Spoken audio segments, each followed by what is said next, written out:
Hello everyone, today we'll be looking at REMS of the spine.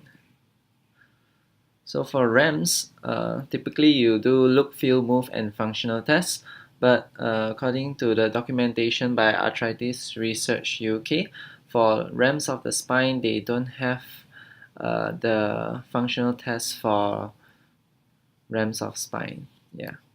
So we're gonna just do look, feel, move. So look, first what you're gonna do, look from the side for kyphosis or lordosis.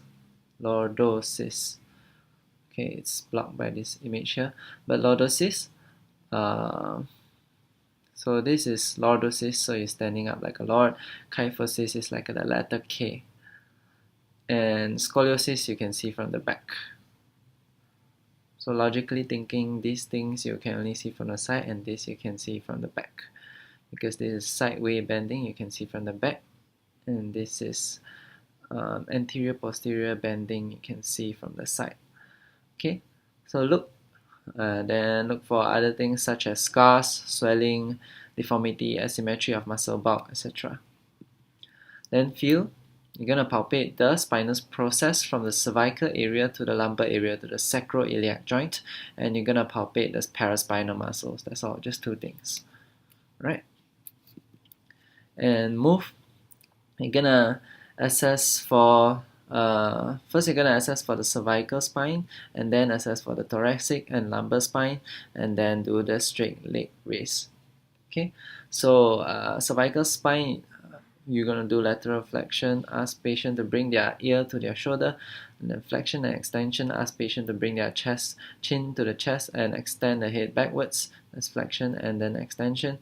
Rotation, ask patient to turn their head to the side.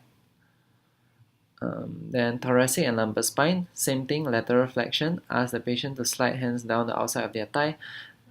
Flexion and extension, put 2 or 3 fingers on the patient's lumbar spinous process. Ask the patient to bend forward to reach for their toes. So when they're bent forwards, your fingers should move apart, and then when they're bent, they're straightened, they are back again, your fingers should move closer together again. So, and then rotation, for rotation you need to sit the patient on the couch to fix the pelvis so that the pelvis does not rotate, and the rotation purely comes from the thoracic spine. So lateral flexion and flexion and lateral flexion, flexion and extension comes from the lumbar spine, and rotation comes from the thoracic spine. And then straight leg raise. So basically you're gonna raise one of their, they're gonna lie them down on the couch, then raise one of their legs and dorsiflex their foot. If that causes the dorsiflexion causes exacerbation of the pain, it means it's a positive straight leg raise, pointing to sciatica. Okay. Now neurological examination. Right, so after that you're gonna do some neurological examination. So if you think logically, why? Because the spine contains your spinal cord.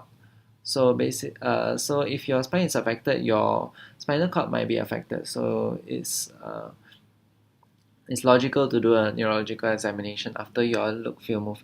So neurological examinations, the ones that are mentioned in the Arthritis Research UK document,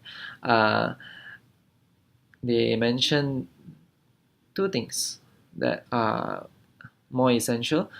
These are the reflexes of the upper and lower limb, and also dorsiflexion of the big toe. And then if you want, you can do a full neurological examination as well, or if history indicates the need to. And I think that's all. Thank you for watching.